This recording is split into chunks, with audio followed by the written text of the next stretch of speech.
So we will begin this particular delivery by talking about a group of extraterrestrial or extra-dimensional beings that have been referred to generally by many people on your planet that have interacted with them as the blue men. Now, these beings, the ones that are interacting with Earth, are fundamentally energy beings. They have the ability to take what appears to be human form, although they will mostly appear as an outline, a silhouette that is a glowing blue form, their features being relatively obscured because their true nature is energy. And in their quote-unquote natural state, you would perceive them as blue floating orbs of light. But you can see them in many cases, when you do encounter them, changing back and forth between the orbs of light and the humanoid silhouette.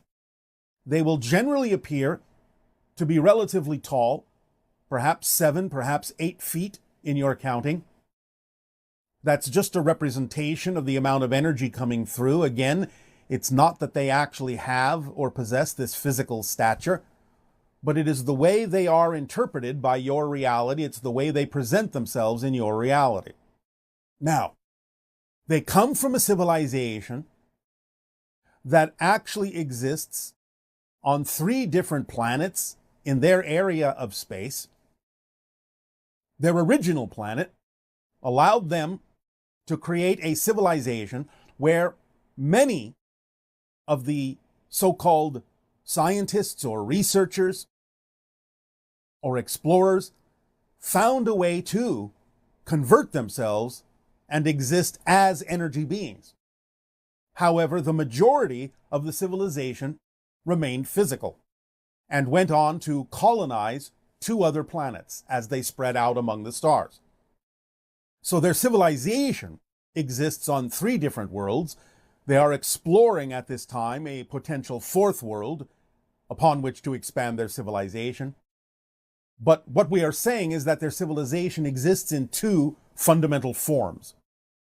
Truly, solidly physical, just as you are, and the ones that have learned to convert themselves into energy beings, which are the ones that are interacting with your planet at this time.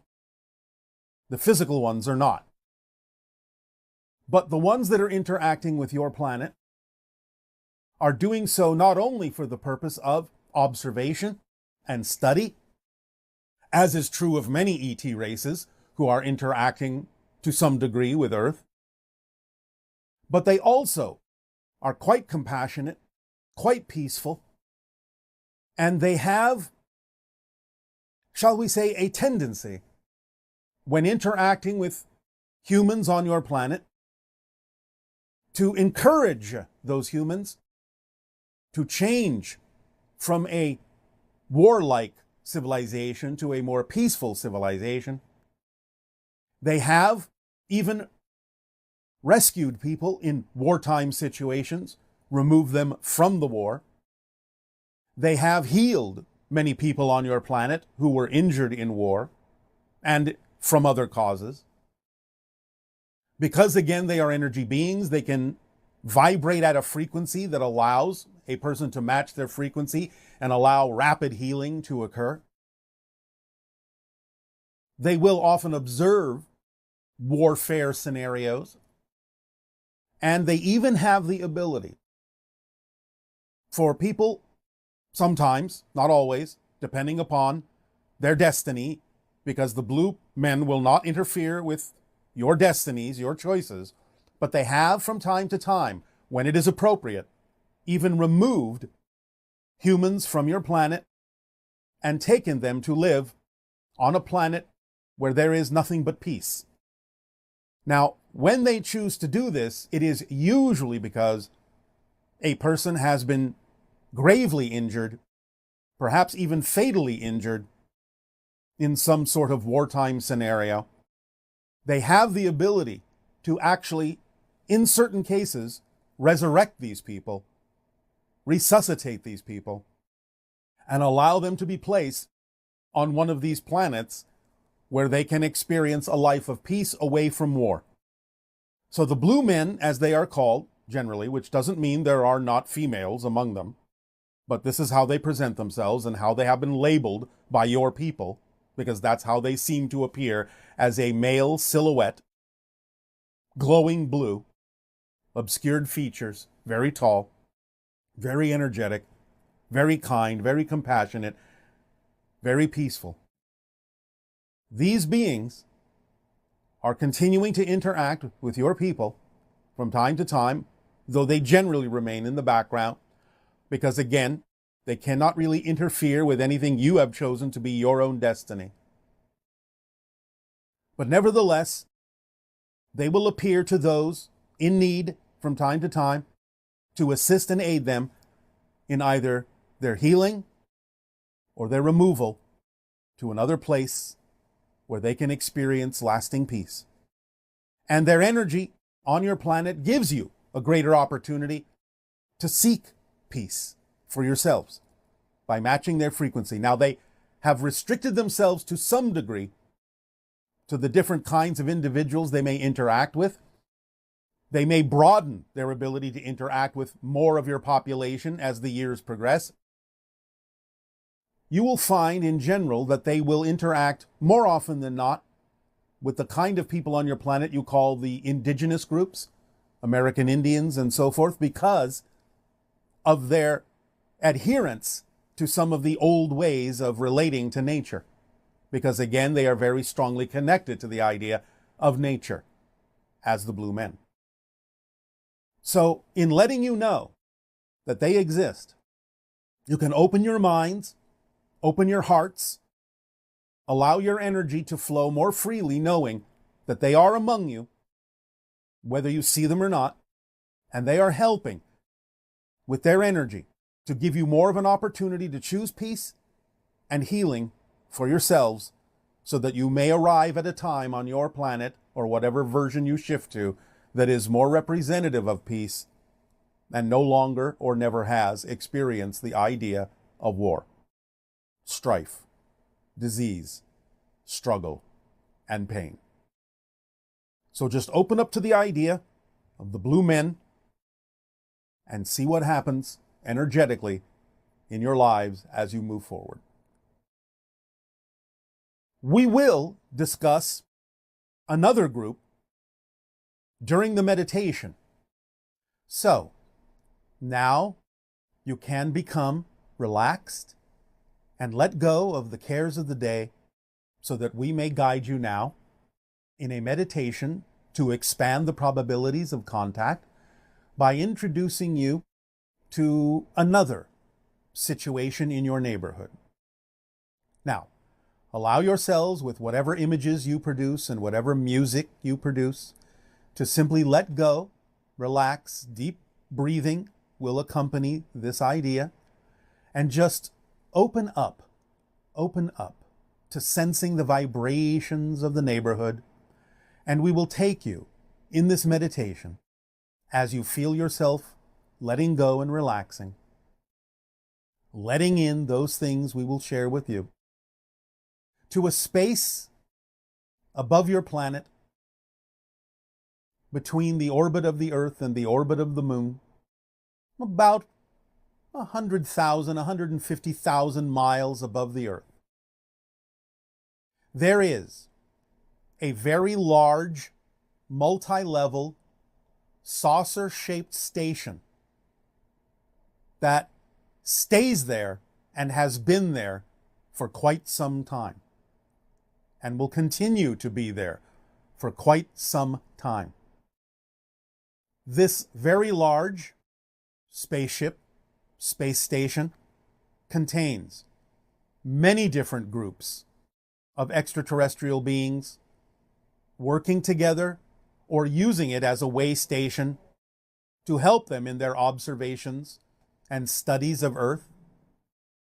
And so we want to let you know of the existence of this craft that contains many levels and many chambers, in which many different ET races coexist, come and go, as a port, as a station, to aid and assist them in their endeavors, while they all keep watch upon Earth, observing whatever they observe with their own agendas, taking that information and sharing it. Sometimes humans have been taken to this station. So what we are suggesting that you do right now in this meditation, as you relax even further, is to allow yourself to imagine that you are being lifted off the earth in any way, shape, or form you prefer to, either with just your body on a beam of light or in a spacecraft, doesn't matter, and allow yourself to rise above the earth until the earth appears to be about the size of a soccer ball. And then see before you this giant circular silver saucer with its multi-levels gleaming in the sunlight, hanging, floating in space, and allow yourself to see that you are entering one of the chambers, arrival chambers, and disembarking into this station. And imagine yourselves walking through the different sections, through the different levels, going up, going down, on different tubular access vehicles that you would call elevator tubes, but with no particular enclosure, just rising or going down through these transparent tubes to the different levels, or walking around on the different decks in the different chambers, some of which may include spaces in which to eat, spaces in which to sleep for those that require those things, some of which are scientific laboratories, educational facilities, control centers, which allow you a view of Earth, monitors that may contain views of other planets to which many of these beings belong. And it doesn't matter at this point whether you are accurate in your depiction of the many beings that are walking around on the deck near you, passing by you, going about their business. Imagine whatever forms of aliens you wish, both humanoid and not, it doesn't matter right now. This will become more specific at a later time.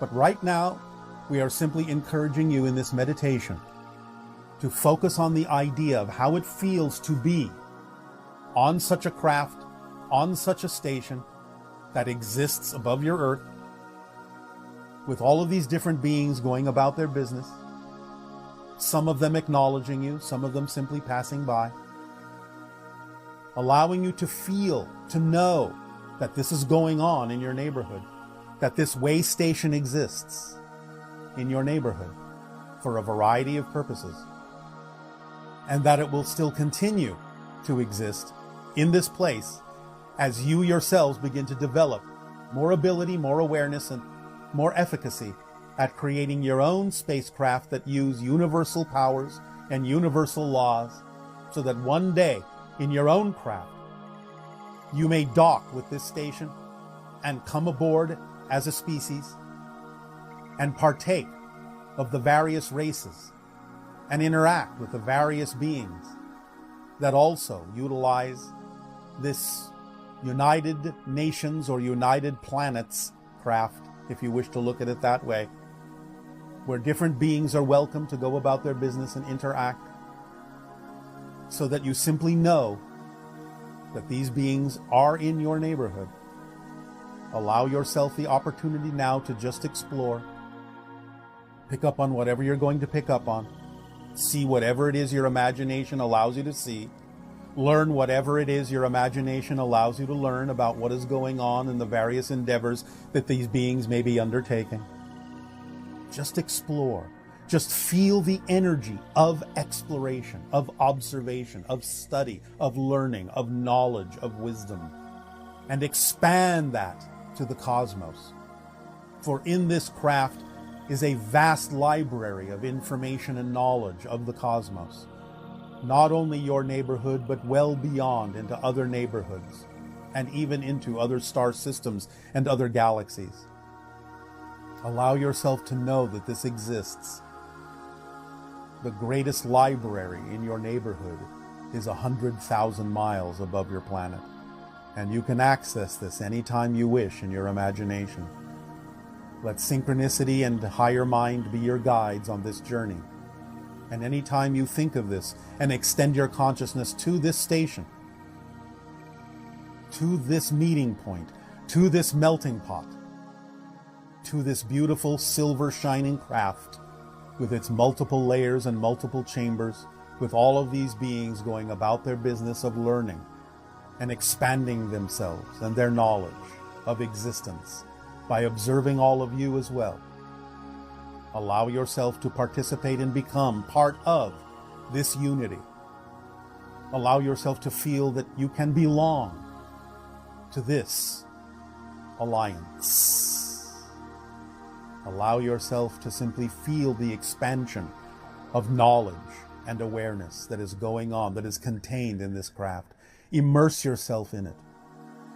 Revel in it. Wallow in it. And absorb it in whatever way, shape, or form is comfortable for you. And feel not only the individualness, the diversity, the incredible diversity of all of the beautiful differences of all the individuals and representatives of their own races and planets and stars and galaxies, but also the unity and the harmony within this craft, and the beauty of the orchestration of synchronicity that exists within its walls, floating beautifully in space. Allow yourself now to simply return to Earth, knowing that this is there for you anytime you wish to visit it in your imagination or out of body, in your astral form. It is there for you to participate in, to feel that you belong to, and to enjoy, because it is part of your neighborhood and will be here for you for many, many years to come. Allow yourself now to simply relax back into your environment of Earth, and now be able to see more clearly both perspectives of not only living on the surface of your world, but also seeing your world from that vantage point of that station, through the eyes of all of those races as they gaze upon you, as they observe you, as they learn from you, and expand their knowledge of the cosmos through you. See yourself in both places simultaneously, because you are. For many of you may have counterparts on that station, observing their counterparts on the surface of the Earth. Feel the lines of connection and energy that anchor them to the Earth and you to them. And allow yourself to walk upon the Earth in your path with renewed understanding and feelings of connection that you belong to a vast neighborhood of many different kinds of diverse individuals who are all sharing similar purposes of expanding their awareness and their knowledge, and that you can participate in this expansion as well. Breathe it in and crystallize this relationship with you and them, and allow yourself to participate and feel the participation more and more every day from two different vantage points as you become more aware of more of yourself. Allow yourself to breathe gently and easily now. And in both locations, we extend to you our unconditional love and our welcome to your home. Welcome home. Welcome to the neighborhood.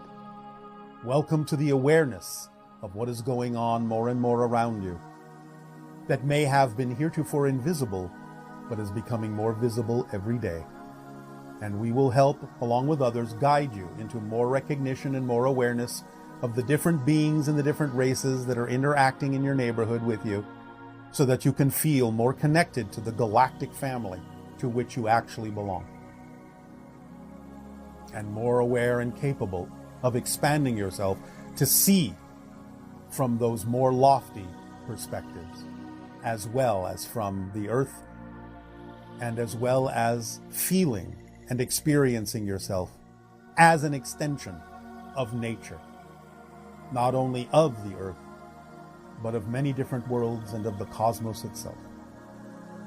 Welcome home, welcome home, welcome home. Our unconditional love and support to you all, and we bid you an exciting day of exploration, self-discovery, and play, and remind you all once again that the first step toward true enlightenment is to always lighten up on yourselves. Don't judge yourselves negatively. You don't deserve it. Don't take things too seriously. Relax and go with the flow, because your flow knows exactly where you need to go. Good day.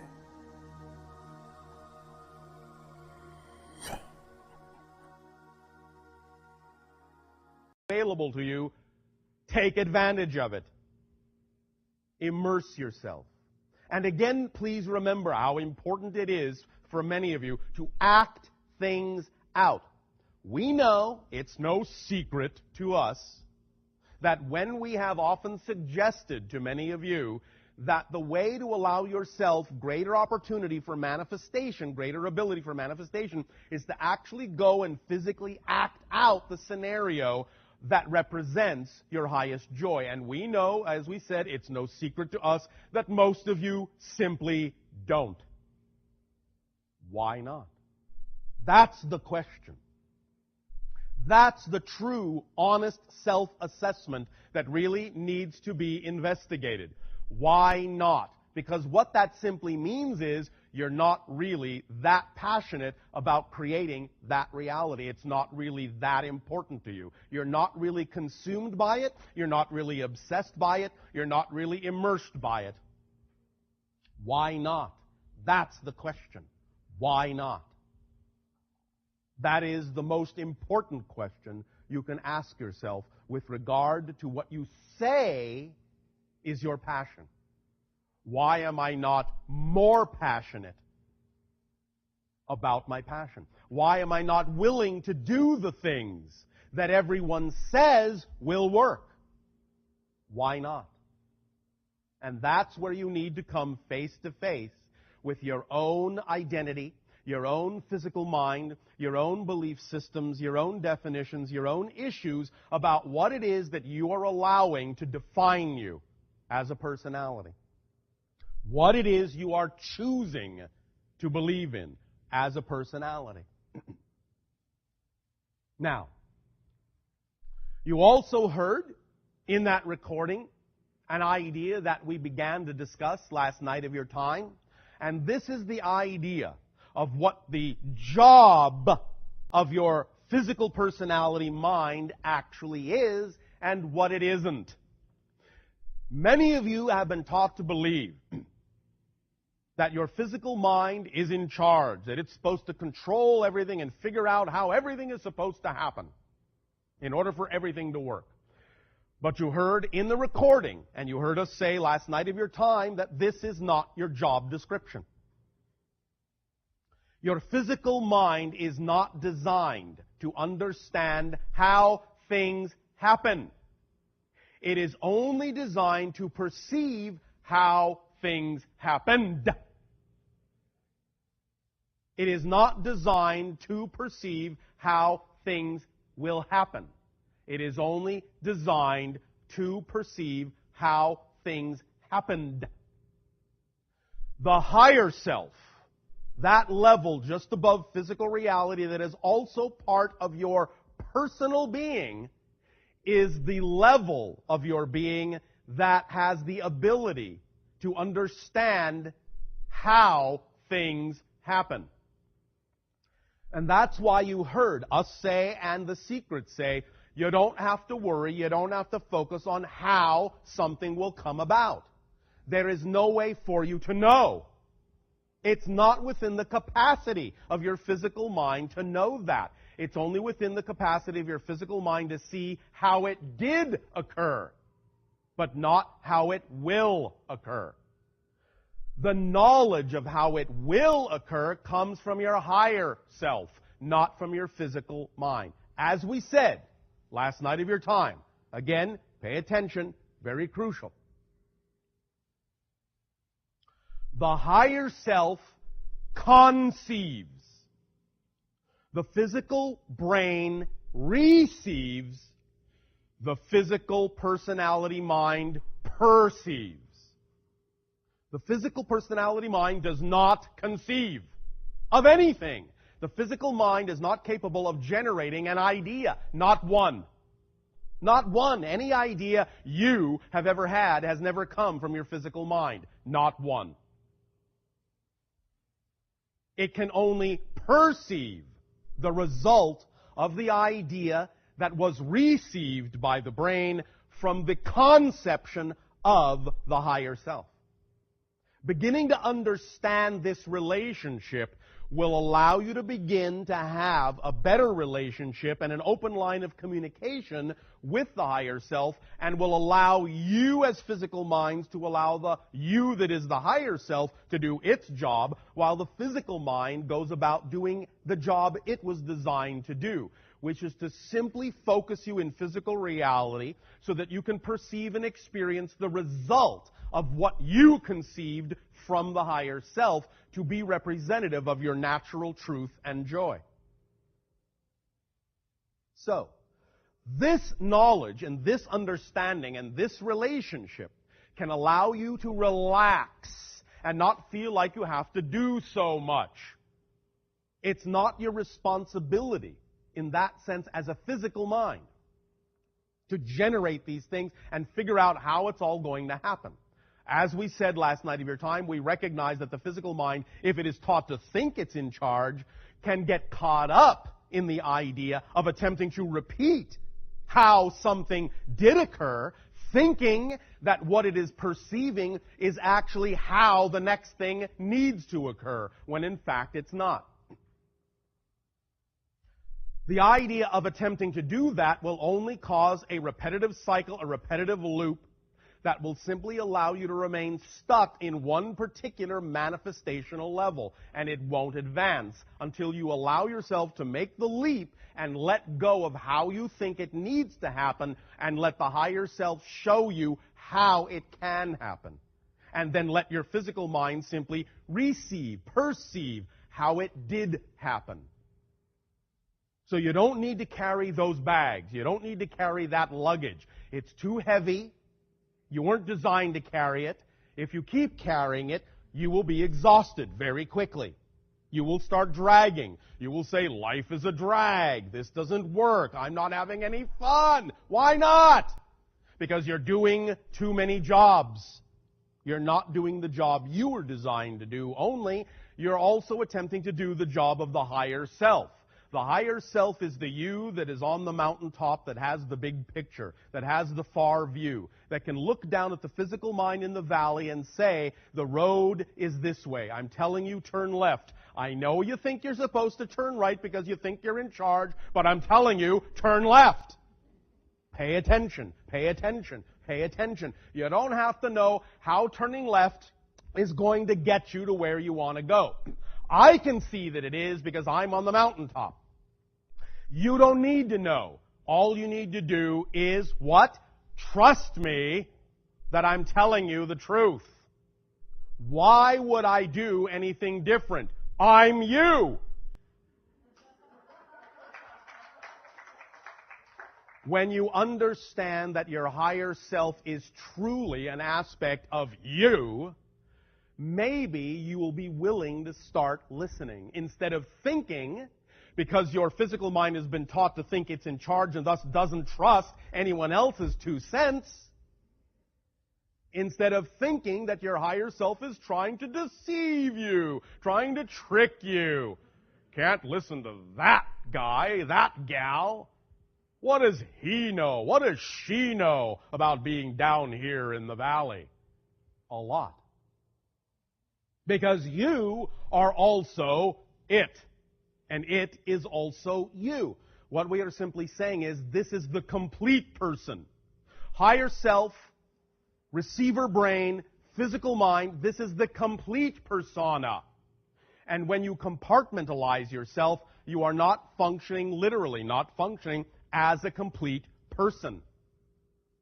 You are shunting responsibility and the load of the job to only one portion of your personality, only one portion of your persona, the physical mind, and expecting it to take up the slack, which it is not designed to do. You're putting too much weight on it, too much emphasis on it, and it's going to wear the physical you down. To the point where it won't matter what the higher self says about taking this road or that road, you'll just be too exhausted to move. Just can't do it, sorry.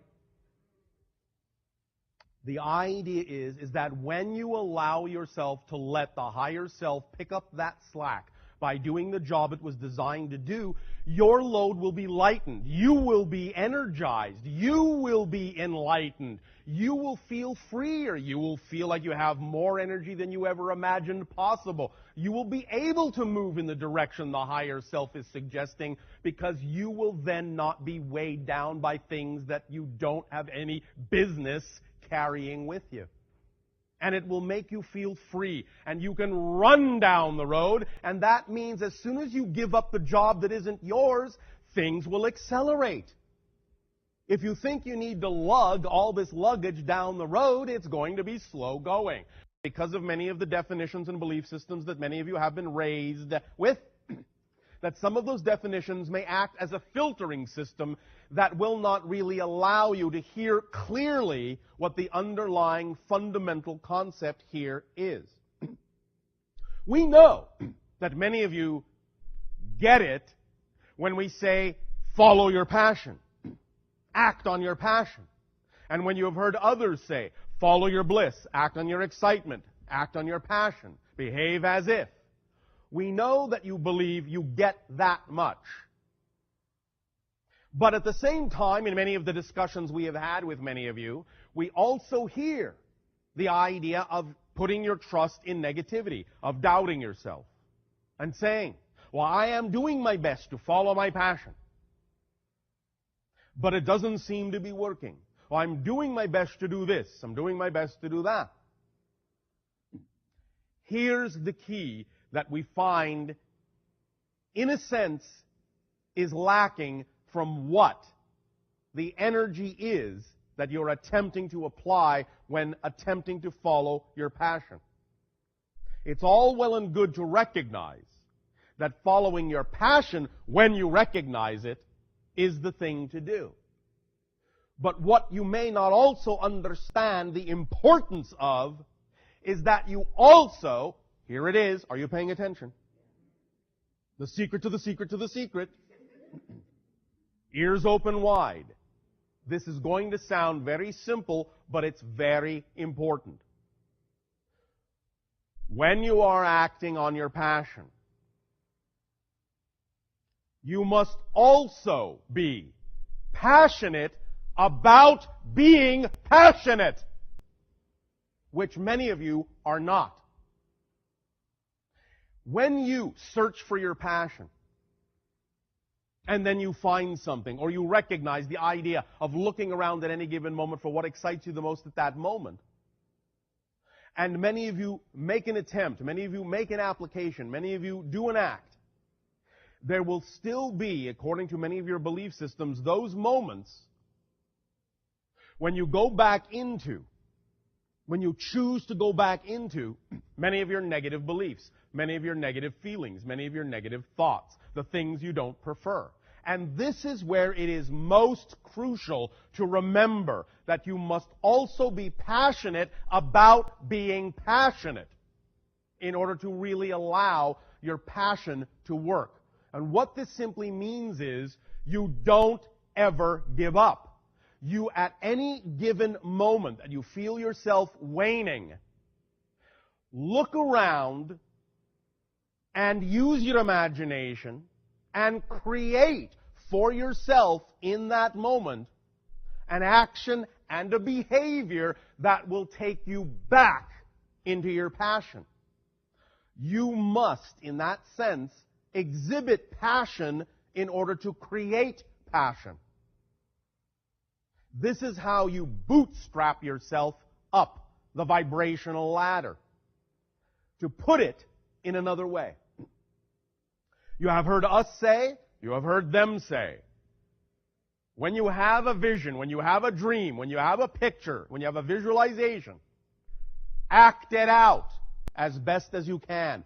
Do all the things as best as you can to allow yourself to create the frequency of the reality you prefer, even if it isn't literally, physically manifesting yet. This is the willingness to be passionate about being passionate, instead of choosing to feel the idea of the inertia tugging at you from the beliefs you don't prefer. The willingness to act differently regardless of the recognition that you have those beliefs. For example, when you see someone who is truly driven, truly passionate about something, about some career, about some reality, about some idea, you literally see that they are hungry for this manifestation. They are driven. They are obsessed with it. The idea is to become obsessed about being obsessed. To do the things themselves for their own sake of creating passion that will then allow you the opportunity to take that and create the vibrational state necessary to attract what you prefer. So, as we said, here's an example. You have now at your disposal, as we said, this tool called The Secret, and many other tools. Doesn't have to be this, but it's readily available to you all in a very convenient form, so it can be this. But as an example, if you are sitting around looking at your life, looking to be passionate about something, and wondering how to be passionate about being passionate, the idea, again, to recognize is that when you see people who truly are passionate, they are driven at every level, at every stage. So, if it's really that important to you, if it's really that important to you, bless you. If it's really that important to you to create the reality you say you prefer, you will do what it takes. You will do anything. You will be hungry to create a vibration of passion within you all the time. Which means that if you have any kind of permission slip or tool available to you, you will use it as often as you can. You will inundate yourself with it until there can be no other thought, until there is no other choice. To put it in pragmatic terms, if you find yourself one day feeling that your energy is waning, listen, put on your headphones and listen to The Secret again. If the next day you find your energy is waning, put on your headphones and listen to it again. And again, and again, and again, and again, and again, and again, and again, until you get it. Until it sinks in, until it becomes second nature, until it becomes your first thought, until you don't think any other way. Inundate, immerse yourself in all the things that are of that nature, to the exclusion of all other techniques, all other offerings, all other tools. If you're really passionate about something, and passionate about being that passionate, you will do what it takes. You will allow yourself to be completely submerged and obsessed with the very idea of creating the state itself that is representative of the reality you prefer. Now, you don't have to do this. It's up to you. But what we are saying here now, and what we will be repeating throughout this particular transmission, is the recognition that whatever stage, whatever level of frequency, whatever level of commitment, whatever level of drive, whatever level of hunger you decide you choose to have for being passionate is completely what will determine the level of reflection you get, the level of effect you get.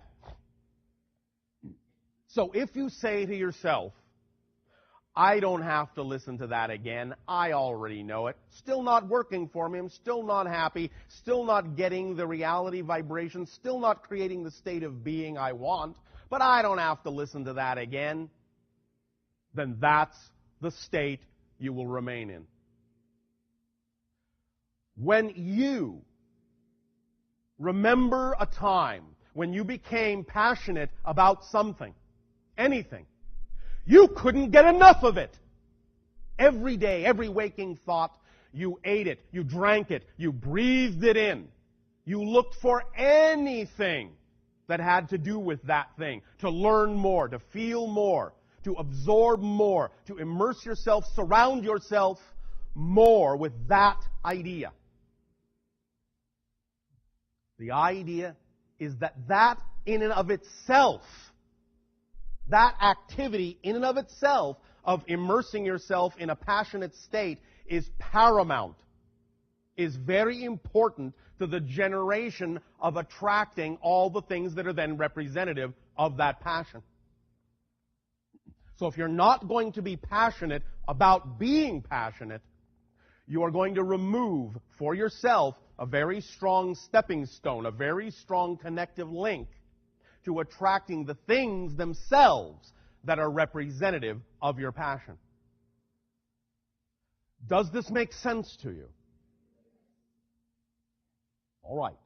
Now we understand, and we know you understand, that even with this knowledge, there will still be portions of your mind, portions of your physical mind going, oh no, that's just too much. So be it. That's your choice. But we are here to tell you that everything you need to know and everything you have learned from us is being restated in this work, and you have it.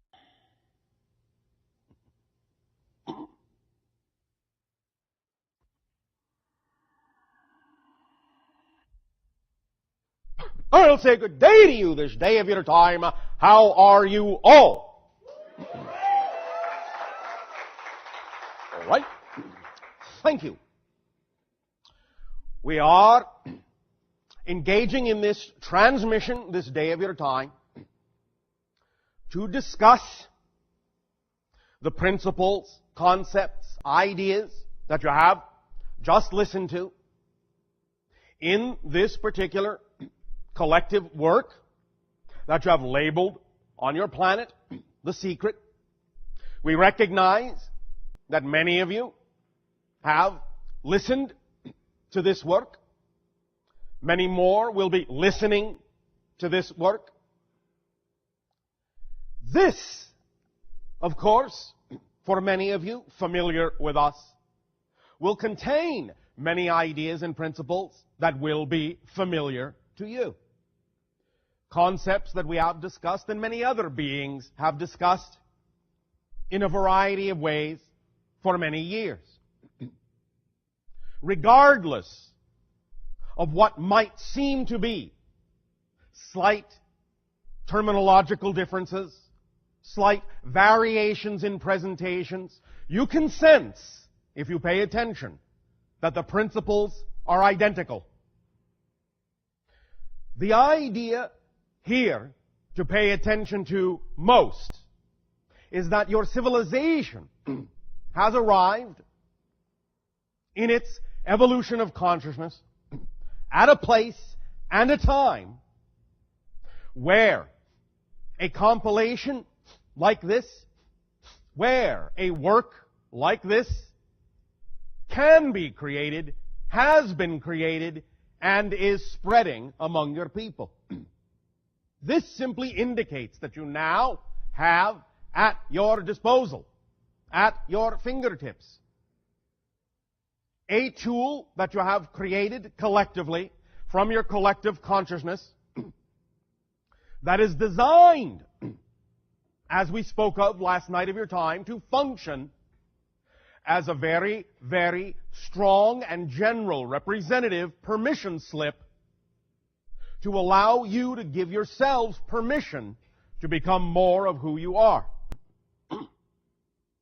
In listening to that recording, the idea is to allow yourself to treat it, if you will, as a meditation, and to allow yourself to recognize what is familiar and to lock onto what is not and incorporate those ideas in one overall, comprehensive, and cohesive arrangement of these concepts that have been being discussed for many years. We congratulate your civilization for having arrived at a place where now this kind of idea can be produced in your society and can be met with resounding reception, for many, many beings find themselves attracted to this. And you have seen this demonstrated on many levels of your media, where this idea is not only talked about in this format, but you are witnessing many other similar formats coming up from many different people who now are also recognizing these ideas are at the core of how to attract, how to create, how to manifest, how to experience the reality you prefer, that you believe is most harmoniously aligned with the being that you prefer to be, with your true natural self. There are no discrepancies between this work and anything we have said. If you feel that there are, this is simply terminological and semantic. We recognize that they may be using slightly different words, but in your soul and in your heart, you know they are saying exactly the same thing we have been saying for 23 orbits of your time. The idea is that when they say, your thoughts will create this, your thoughts will create that, you know what they are saying is, your beliefs are doing this. Just because they use the word thought does not mean the concept is different. Do not make a difference where none exists. This is our first recommendation. When you listen to these ideas, allow yourself to bring to bear what you know to be true, and apply the interpretation necessary to bring the way they are saying it into focus and into alignment with what you know to be true in principle. It doesn't matter that the words may be slightly different. It's the same idea. Identical. Identical. Now, the one thing that is also additionally wonderful about this is that you now have this available to you on a daily basis. And we would suggest that for those of you that may feel that you find it difficult to, quote unquote, maintain a connection with these ideas, we would suggest that you avail yourself of this tool every single time, any single time you feel your focus waning, you feel yourself doubting, you feel yourself creating negativity. You have this now at your disposal in what for you is a technologically convenient form. And here really is the crux of the issue. How interested are you in changing your life? Really? Because again, as was said there, and as we have said for 23 orbits, your behavior, your actions are the key. You have heard in the segment that you just listened to, the individuals say, well, here is the secret to the secret. And they then discuss the idea about state of being, that you can simply choose to be happy for its own sake. And you can. We have said this many times, without needing any other reason to do so. But now we would also like to share with you that there is also another secret to the secret. And if you wish, as an addition to what has been said in your recording, I could say then that there is a secret to the secret to the secret. Now, it's not that this was not said over and over and over again by us in the recording and by many other people. But it was said in ways that may not allow you to recognize it for what it is. It was said in general ways. It was said in illustrative ways. It was said in anecdotal ways. But now we are going to tell you very plainly. There is an underlying concept here that many of you may be missing out on because it hasn't been said plainly. Because we understand that when you drop what isn't yours, things will speed up because now you're not carrying extra weight. Things will accelerate. The paradox here is that because the physical mind has been taught to think it's in charge and has to figure out how everything is going to happen, it actually slows things down, even in the face of wanting things to speed up. It's doing exactly the opposite of what it actually really wants to have happen by taking on too much weight.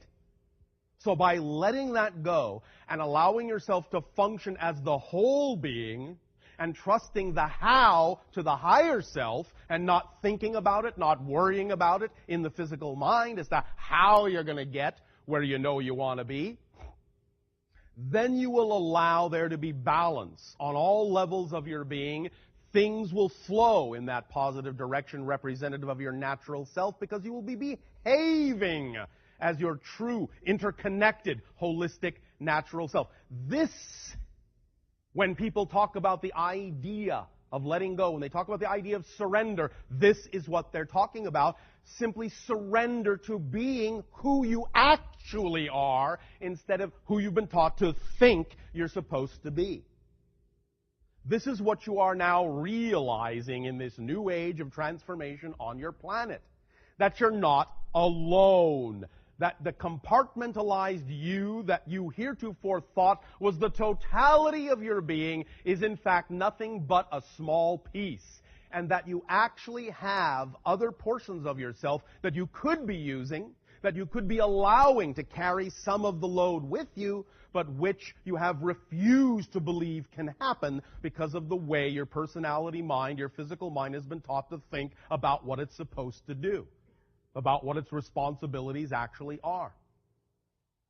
And thus then, once the physical mind has taken on this much weight, has taken on this much more job than it was designed to do, and it feels tired, and it feels stressed, and it feels weighed down, what's the next step after that? Victimization, resentment.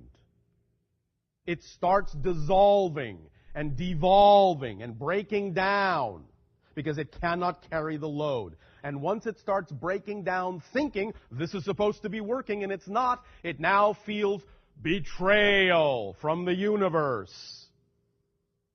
The universe isn't supporting me, it's not working for me. No, you're not working for you. You're not working for you because you're working too hard for you. Lighten up on yourself. The universe does not expect you to have to struggle. It does not expect you to have to, in any way, shape, or form, suffer. Challenges, yes, but those are exciting. Activity, yes, but that's exciting. Struggle, suffer, no. There is no expectation on behalf of the universe that you should have to struggle and suffer to be yourself. All the struggling, all the suffering, all the doubt, All the fear comes from the misunderstanding of who you are, and thus resisting your natural self because you're afraid to give up that control from the physical mind to the greater self for which it was designed. And when you thus then don't do that and take it all on yourself and start slogging down the road, very heavy under the burden of things you have no business carrying, comes the victimization, the sense of fear, the sense of betrayal, the sense of being alone, the sense of being cut off, the sense of being disconnected, the resentment, the hate, self-loathing, lack of deservability. All these issues stem from not allowing your full self to carry the load. All of it. Bless you. There are, as we said, now many more different, shall we say, permission slips being created by many different people with regard to ideas such as abundance and living your passion and so on and so forth. They are all saying the same thing. Choose whichever one seems to work best for you. But when you make a choice as to what permission slip is most reflective and most representative of what you believe works best for you, then take that information and inundate and immerse yourself in it to the point where you are truly exhibiting a passion for being passionate. And thus then you will find that you will infuse yourself when you give up the weight that doesn't belong to you, and you infuse yourself with a passion for being passionate, the levels of synchronicity will explode in your life to such a degree that you will find staggering, miraculous, enlightening, uplifting, levitating. You will be flying in many different ways. Accelerating, opening up, feeling the love that has always been there, unconditional. And how exactly do you switch timelines? Can it feel seamless and easy? How will I know that I switched timelines? Can I ask for an obvious sign like a new freckle that I didn't have before? Sometimes there are physical manifestations of having made a switch, but again, remember, you are switching all the time. So yes, it is usually seamless. You don't even know you're doing it.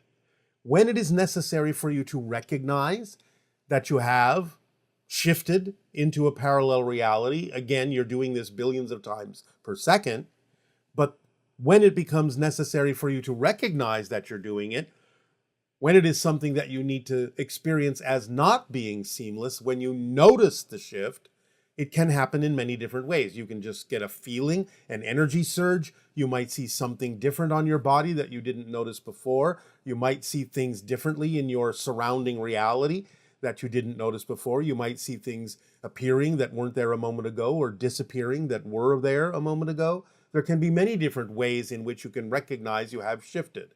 It just depends on the person and what is relevant for your life path. But remember that you're shifting all the time. It is usually seamless. It is not something you necessarily have to pay attention to. It is something that happens automatically as you guide yourself by making your choices, and then that determines and controls exactly how you're shifting. That's why, again, we give you the formula, because it is a very precise navigational tool that will allow you to navigate through the shifting into different parallel realities in a way that works to your advantage, that is relevant for the experience in a positive way of what you laid out in your life path. And is it possible to move from one reality to the next without having the death experience? This Again, individual you're says, shifting all the time. So you are moving from one reality to another in a sense without the idea of experiencing death. So yes, it's possible. But again, the idea of death is something a little bit different, because you're waking back up into yourself as a soul, as a spirit, and it serves a different function. It serves a different purpose. It gives you the opportunity to make choices on a different level. Okay, and this next question is why must we humans shift to a certain vibration if there exists an intelligent universe and higher beings that are able to translate our intentions and wishes?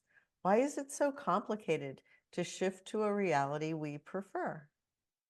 It is all about the process of learning how to do that by going through the process. That's why you chose to have a physical experience, so that you challenge yourself in a different way than you challenge yourself in spirit. And by challenging yourself through the idea of the experience of physical processes, you gain knowledge and insight and lessons and growth in a different way than you would in spirit.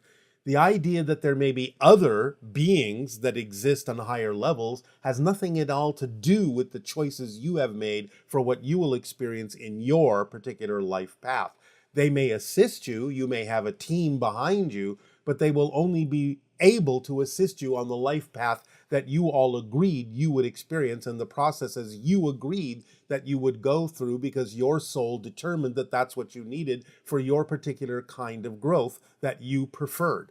So you are living out your life path and will go through these challenges and processes because they are the lessons that you need to learn to grow in the way that you chose to as a soul. Okay, and this individual is saying that during the night between November 30th and December 1st, they felt a wave of positive vibration go through their body that woke them up. It was like an earthquake or the pressure wave from an explosion. I could feel and even see it. Before this, I dreamed of a small yellow oval shaped light slowly falling onto my balcony. I sensed it might be delivering a message.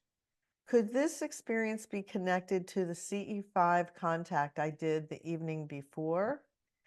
Some are linking the Schumann resonance during the time frame to a timeline shift. What could have happened here? Yes, you had an encounter. You opened up to the idea in your CE5 of inviting an encounter, and therefore you had one. But it took place on different levels of reality, and so seems a little bit confusing to you because it didn't necessarily take place in your physical reality in totality. So, by experiencing that encounter in a slightly altered version of reality, it is something that doesn't quite make sense to you when you wake up in the morning and start to remember what you experienced, sort of similar to the idea of a dream. Nevertheless, it was representative of an encounter you had invited to have happen.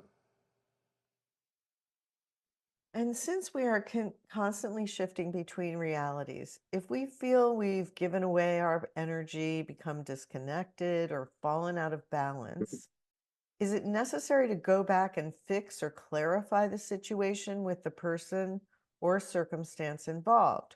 Or can we simply reclaim our energy, reconnect within ourselves, and move forward?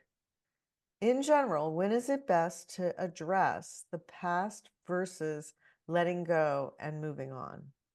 It depends on the circumstance, the situation. If you feel it is important for you in some way, shape, or form to clarify your intentions with another person in terms of what happened, that's all well and good. If you're not necessarily able to do that, or it's really not necessarily relevant for you to do that, you can simply learn the lesson and move forward. Either can work. Okay. And can you give us some suggestions or tools to more easily access our parallel lives? Again, you're accessing them all the time when you need to, when it's relevant for your life path to download information from a parallel reality experience. You don't always need to know that that's happening consciously. Let it happen automatically. If it becomes relevant for you to know that, then by following the formula, synchronicity will bring it to your attention when and where it's important for you to have a realization that that's happening. Otherwise, don't interfere with the mechanism. Let it function and flow naturally, automatically, so that you can simply move forward in your life by downloading what you need from where you need it, when you need it. Okay, and this person is talking about seeing things and then they like disappear, bows, Christmas bows, candles, just things disappearing.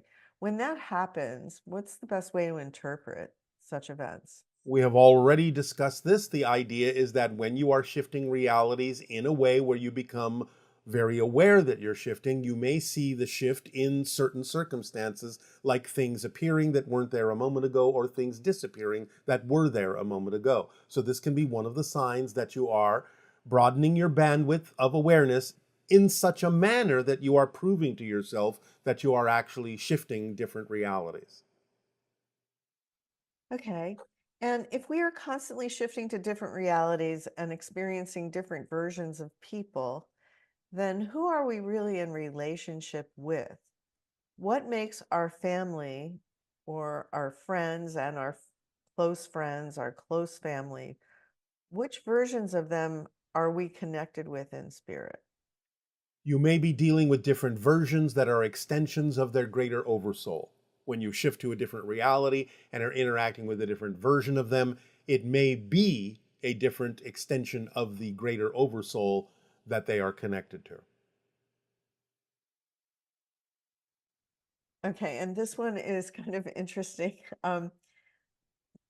There have been times when this person practiced creating their own reality, such as imagining a shift to a reality where the person they wanted as their boyfriend would show up on a plane and say he wants to join her on his trip. However, when I focus on believing I can shift instantly, I start to feel extremely anxious. Why does this happen? And is it really anxiety or is it something else? It is anxiety produced by the insistence that you have that things have to happen in a certain way, have to unfold in a certain way. You can have the visualization that represents an ideal outcome, but remember, you can't insist on it because you don't know that that's actually the ideal person for you to interact with at that moment in that way. So it is your insistence that it must happen that way that is causing resistance and therefore causes an anxiety energy within you. Okay. And this person is saying they are curious about what you are learning from our interpretations of the oracle statement that was delivered in the last transmission. Can you tell us what you have been able to determine from observing our interpretations of that statement? As we already mentioned in one of our transmissions, we will not be discussing anything having to do with your interpretations of what the oracle downloaded to you. Okay, and so does that eliminate this question about the Anunnaki name for their home world being Ashea and the Sasani word for the oracle being Ashaya? They sounded similar, and they were wondering if that was synchronicity or if you could tell us something about that synchronicity. This was a downloadable glitch. The name of the world is actually Essa. It was simply that there was a residual energy and a residual pod of information that was downloaded to the channel with regard to the idea of the name of the oracle, which means spirit light, Ashaya, in our ancient language, and the idea still that the residual existed within the channel's neurological net that allowed it to be translated with the same word, when in fact the word and the name of the world actually is Essa. Okay, thank you. You spoke in your last transmission about the importance of balancing masculine and feminine energy at this time and seemed to be encouraging us to lean into the feminine. To clarify, when you're talking about feminine energy leading to a more preferable form of open contact, are you saying to move away from masculine energy entirely, or rather to integrate masculine energy in a healthy way with the feminine? What would a healthy masculine energy balance in line with open contact look like? Obviously, if you understand all the messages we have delivered to you, we are never going to tell you to move away from one energy or another. It's all about the idea of integration and balance. So, the feminine energy of nurturing and support in that way can be balanced with the masculine energy of assertiveness and standing one's ground, expressed in a non-violent way, not in an aggressive way. but in an assertive way, in a knowledgeable way. And both sides can benefit from this in a balanced state, where you can have something as a masculine energy, or what is typically referred to as a masculine energy, that doesn't even necessarily have to be looked at anymore as masculine, whereas the idea of a nurturing and supportive energy doesn't even necessarily have to be looked at anymore as a specifically feminine energy, where you can have beings that are confident in themselves, capable of being so confident and assertive about who they are that they are capable of expressing a nurturing and supportive energy to others and being of service in that way. So the balance is that that's how it would look. You are grounded and assertive and confident within yourself enough that you can actually be of service in supporting others in their life path as well. And it seems that you put a great focus on us finding balance in our reactions on different levels. Could you expand on that? Is there any exercise or meditation that you could offer for us to practice balance? Well, again, the idea would be to ask yourself why you would choose something that would be representative of being out of balance. In other words, the idea of knowing yourself more fully, more transparently, is very important to the process of staying in balance, because then you understand why you believe what you believe and can easily or more easily recognize when it might not be representative of being in balance with yourself, of not being within integrity within who you truly are, within your essential core frequency or vibration. So the idea is to ask, why would I choose something that would be out of balance? Why would I do that? It is all part of knowing yourself. It's all part of your self-investigation and recognizing the idea that we have just described as being in balance by having an assertive confidence about who you are and your preferences, and yet at the same time also being open to the strength in vulnerability that allows you to be of service to others. That is a representation of balance, and so why would you choose anything other than that? Okay, and you once mentioned the importance of storytelling for our civilization, especially for kids. What key elements must a story touch upon to resonate from your perspective? You have all the information of the key story points in your reality. You can read The Hero's Journey by Joseph Campbell. You can read almost any book written about writing screenplays. They all touch on the idea of the resonant points of story structure that exist within your psyche that need to be accessed when telling the story so that the story rings true within your mentality, within your psyche. So refer to any of those kinds of books to explain the concepts of story structure. They also are representative of ideas in your actual life path that make your life relevant and explain the idea of why you go through processes to learn lessons. So reading about the idea of story structure in some of those books can help you understand why you choose to go through physical reality processes to gain more insight and create more discovery about who you are and grow as a soul. And this person is saying that they're a bit confused about how two things you mentioned work together. On one hand, you said that when we speak with you, we are essentially speaking with ourselves. On the other, you said you're observing us to see how we evolve and determine if we're ready for open contact. From a human perspective, these ideas seem contradictory. Can you help clarify this? Yes, they are not contradictory in the sense that I am a reflection of what your higher mind would say to you.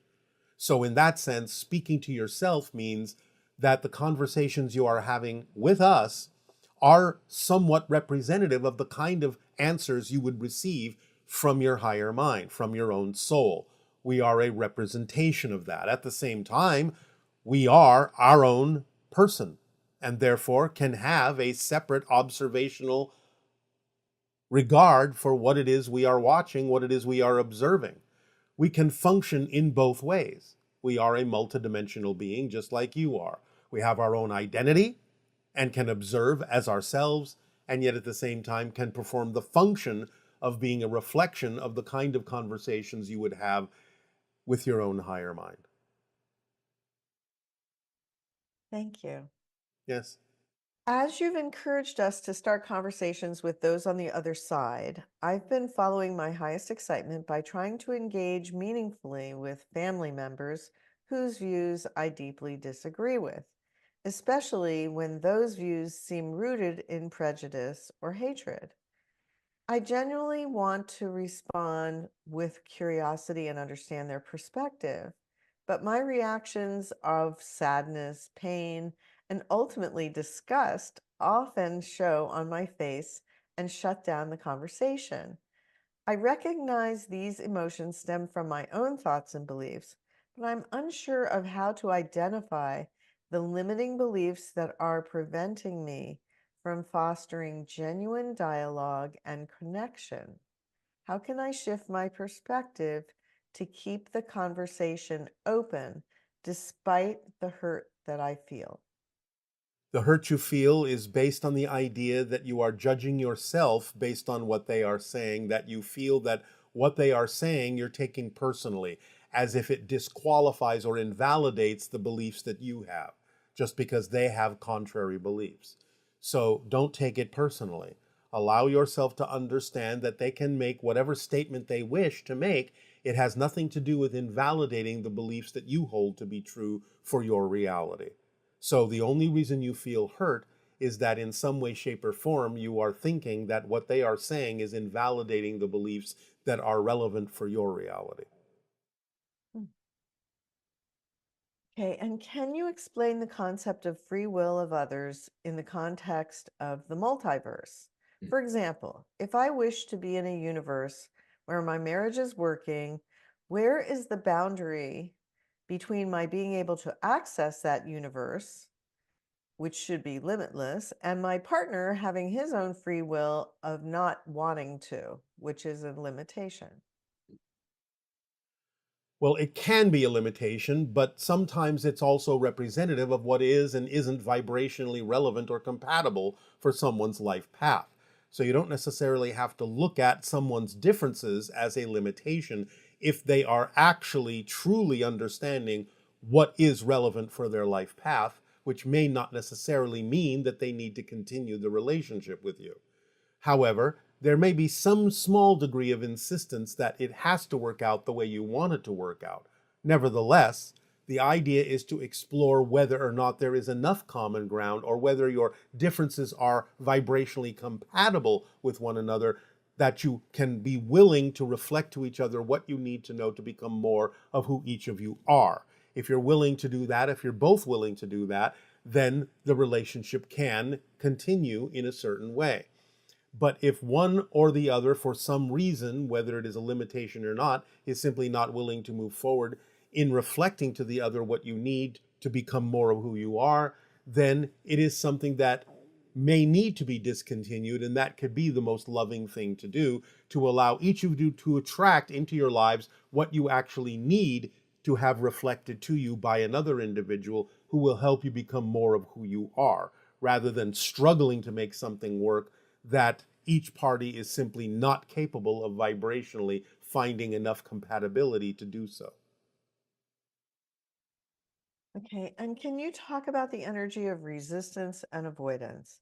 If we find that we are resistant about a particular path or teaching and not sure if it's right for us, is that a sign that it actually is part of our path, or can we have resistance to things for healthy reasons too? How can we tell the difference between something we are avoiding that is good for us and something that we are resisting because it might not be good for us? This goes back to the old idea of understanding yourself clearly enough to know the difference between what is representative of your passion and what is representative of anxiety within you. You have to know yourself more clearly. The idea isn't that difficult to tell the difference when you are honestly willing to look at why you believe what you believe to be true. So the idea is to ask those questions and to understand that when you recognize that something is not vibrationally compatible with you, it's not about resisting it. That's not the energy that you would experience. You would simply recognize an alignment within yourself that is simply telling you that this is not vibrationally compatible with your life path or with who you truly are. You won't feel a resistance to it. You will simply not be able to relate to it in a certain way. So that's a different feeling than experiencing resistance. If you actually experience the energy of resistance, then that may be a sign that you're actually avoiding something you need to explore or you need to look at. So the energy of recognizing something that is not relevant for you, not vibrationally compatible, is different kind of energy than the energy of resistance, which can build up in your body in a very different way. So if you find that you do feel that resistance, let yourself move forward a little bit to explore why that resistance is there, because you may be avoiding something that you really need to look at. If you get to a point in examining all that and exploring all that and looking within yourself more clearly and get to a point where you realize that it has been about simply not being vibrationally compatible all along, then fine. The energy will change from the energy of resistance to simply the energy of recognition that this is not vibrationally compatible with who you prefer to be. It will feel very different. It will feel more like a release. It will feel more like a lightening of your energy rather than the energy of resistance. Okay, thank you. Oh, okay. Recently, I read a book on a lady's experience on a near-death experience. Yes. And he talked in depth about how she levitated over her bed with doctors trying to save her life. She experienced, she listened to conversations down the hall. Yes. And these are all typical experiences in out-of-body near-death experiences. Right. So what I was really perplexed by is the communication to a higher frequency she claimed that she had with her father that passed away 7 years before, and then also a friend 3 years after that. Yes. She said words can't describe how efficient the communication was. And I was just wondering if you can elaborate on how higher frequency works, and if that's the same type, is that the same communication you have with other Sasanis? Yes. The idea is that all information exists at the same time. Time is an illusion. So the idea is that when a concept is formed, all the information having to do with that concept is there all at once in a non-verbal way.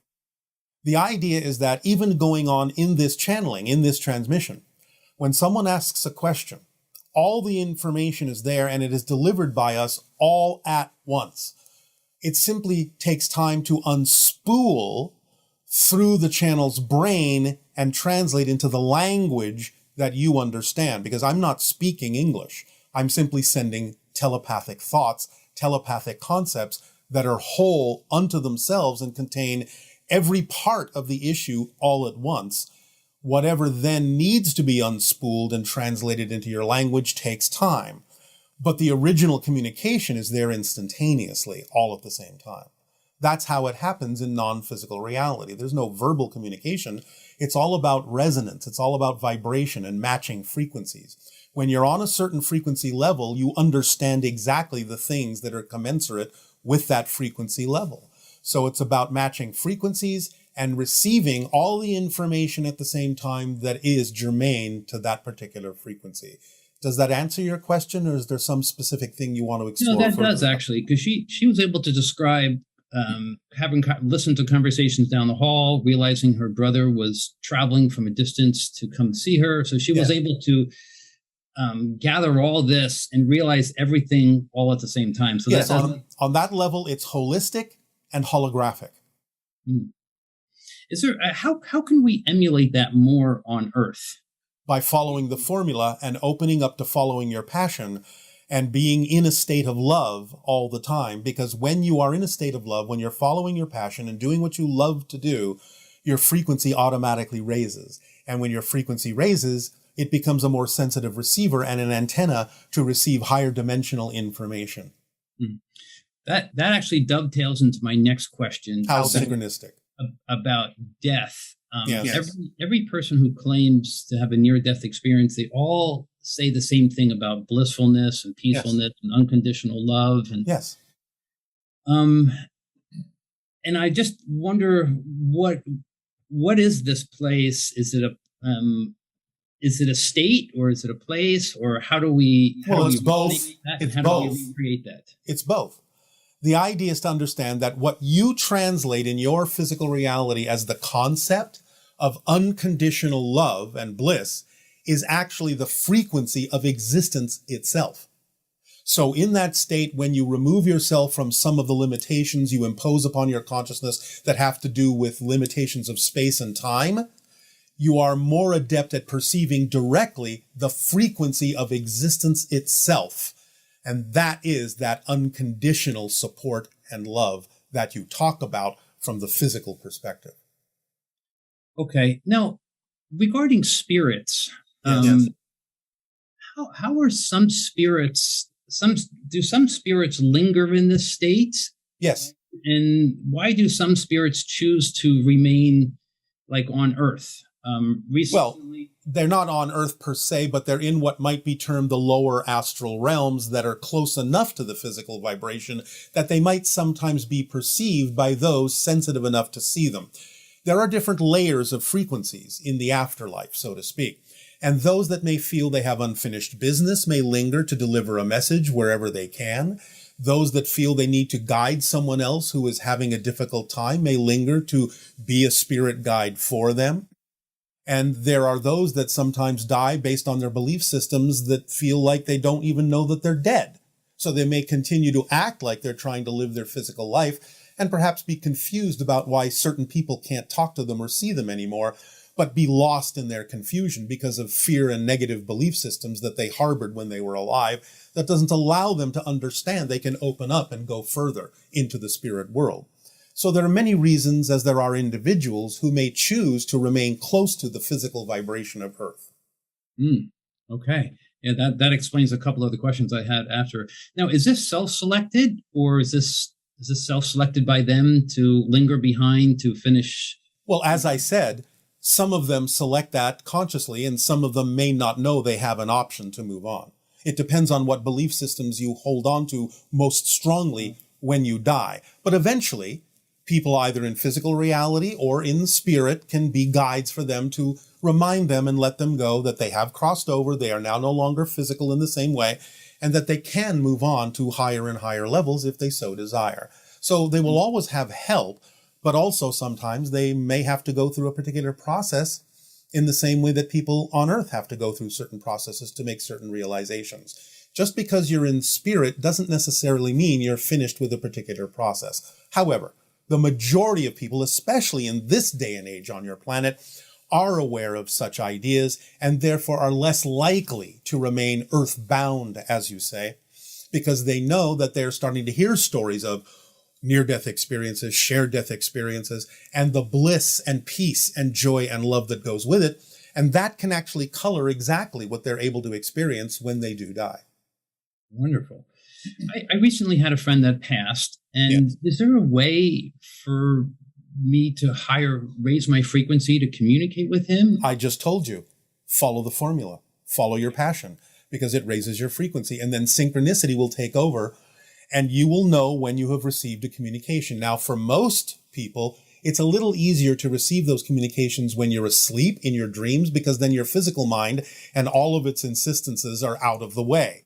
But yes, by following your passion, you can allow the physical reality to become a little bit more lucid and allow more flexibility of communication with higher frequency dimensions like spirit.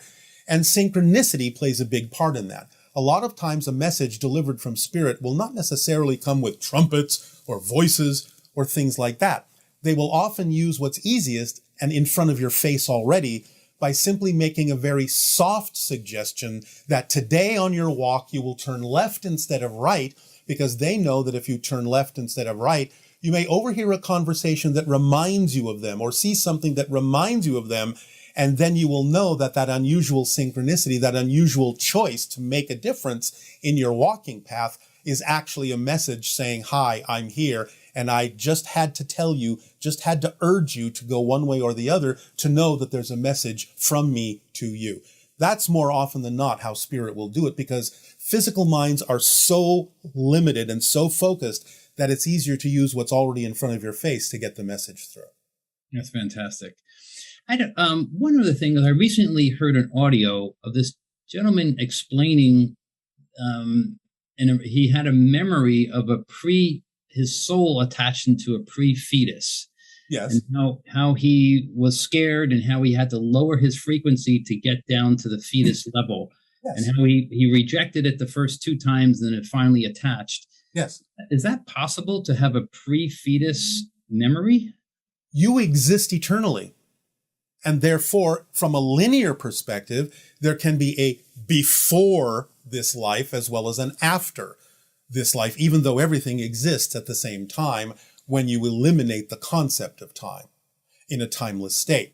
So yes, spirits can experience certain ideas previous to the idea of making the choice to have a physical experience, and that can be many different kinds of experiences. Wow. The attachment process is interesting to me. Do the souls choose the fetus, or is the fetus choosing the soul, or is that selected by? Well, in a sense, from your perspective, it would be more like the soul choosing the fetus. You choose everything. In a sense, the fetus also has a type of consciousness that does match the needs of the soul. So it's by an agreement. But the idea is that everything is a choice. Nothing is by accident, really. You choose your family, you choose in many ways the situations and circumstances that you believe in that life you need to learn what you are choosing to learn for your own soul's growth and continuation. Wow. Thank you, Bashar. Appreciate it. It is our passion and our pleasure, and we bid you good day. About the mechanics of the heart chakra. To be more specific, how focusing on your heart chakra can be more beneficial than focusing on other chakras, and how the heart chakra relates to other chakras. It is not more beneficial. It depends on what it is you wish to focus on. Obviously, the other chakra systems in your body are also essential. They are all interconnected. They all take their cues, in some sense, from the heart. As we said, the heart reflects the vibration of the higher mind, kind of like a drum. It repeats the vibration in physical terms, so the physical mind can receive it along the neurological pathways and through the blood. But then, of course, the physical mind may have belief system filters in place that will color or filter or change that vibration, feeding back to the heart the degree of alignment or the degree of misalignment from the original vibration that was sent from the higher mind to the heart. The heart then disperses that vibration to all the centers of the body, all the chakra points, all the cellular structures along the neurological network of the body, thus allowing the cells to know whether you are generally in alignment with your true self or out of alignment, and how far out of alignment you might be. This is what can cause the idea of dis-ease in the body by the heart reflecting the degree of filtering or negativity in the belief system of the physical mind to the rest of the body. And in that sense, it is a great organizer for the body as to what is going on. It is a synchronizer of that vibration that comes from the higher mind to the heart, but then through the physical mind and its belief systems, and then to the body. This is how they generally are interrelated and interconnected. Essential in that sense, but not essential in that it is more important than any other chakra system in the body or chakra point. It again depends upon what you wish to focus on. Okay, thank you. This question is, as a mother, I experience unconditional love with my daughter. As she crossed over, I feel so disconnected and lost. The pain has been overwhelming, and I do not understand why a mother has to go through this after experiencing blissful, unconditional love with a daughter. Why is this acceptable? The idea is for those that are still physical, when close loved ones pass into spirit, to reach out to them and allow themselves to still know that bliss can be experienced rather than having a belief system that the person has been lost. This is part of the training that you have agreed to as part of the evolution of the human species on your planet at this time, to have made an agreement with someone beloved that would cross into spirit before you, so that you can practice knowing that you are still connected, can reach out to them and still feel them and still develop a communication with them. The idea of treating this as if you have lost something is what causes the pain. Allowing yourself to know that even sometimes by continuing to experience this or define it as a loss, allows you to experience communication from them as pain, as grief. If you would let go of the idea that they are lost or gone, that they are still very much present with you in a variety of ways, just on a different level, then you will honor the agreement you made with your daughter to allow her to stretch your consciousness into spirit so that you may experience the benefits of making those connections in your physical reality. This is a great favor and loving thing that she has done with you, to give you the chance, while still physical, to expand your awareness, expand your consciousness, and experience in your life the benefits of making a stronger connection consciously to the idea of her in the spirit realm. Thank you. From an absolute standpoint, is my conscious experience absolutely all that there is without anything being outside of it? Or do others have their own conscious experience outside of my consciousness? Does oneness not invalidate any separation, like something being outside of my consciousness? It depends on the level that you're looking from. In other words, you can have an experience of separation, which is what you have in physical reality. That doesn't mean you actually are literally separated. Again, the paradox is that you are using your connection to create an experience of separation. You couldn't have an experience of individual separation if you actually weren't connected to all that is. So in that ultimate sense, from that perspective, no, there is no outside. But from the experience of individuation, from the experience of creating the illusion of separation, then yes, you can have an outside, and there are many beings you may be unaware of that are having their own experiences. Your experiential reality only contains your versions of other beings. They exist in their own right, in a sense outside of you, and there may be millions of them that you do not experience because there is no reason for you to create a version of those beings in your reality experience. At the same time, this is all happening within the all that is, that has no outside. But you have to understand that you cannot necessarily mix your language that way. You can't mix your definitions that way in a coherent sense. You have to understand what level that you're talking from. When you say, is there really an outside? If everything is one, there shouldn't be an outside. Well, yes, on that level, that's true. But you're talking from the experience of having created the illusion of separation, which creates the illusion of an outside and many beings that you may not be aware of outside of yourself. Amazing. What happens to those people that have heart transplants or artificial hearts in relation to the multi-level aspects of, your native heart when you have a normal heart? Well, again, as many people on your planet have experienced, you may start picking up on some of the vibrations that were connected to the heart of the other individual and take on some of those qualities. In a sense, it is a way of making a stronger connection to another individual by actually having their physical heart in your body. It's one way to understand the connection that exists through vibration between all of you, whether you have a heart transplant or not. But nevertheless, you can start exhibiting, as many of you know, some of the traits and qualities of the other person whose heart has been donated to you. So, the artificial heart, in that sense, may connect you to a different level of consciousness that might be closer to the concept of artificial intelligence. So it depends upon the reasons why you have chosen to have that experience, what it is you have agreed to connect to, how it is you will utilize that connection, whatever it is, in your particular reality application to move forward in your life, and what lessons you can learn from the connections you have made to something that you consider to be other than yourself.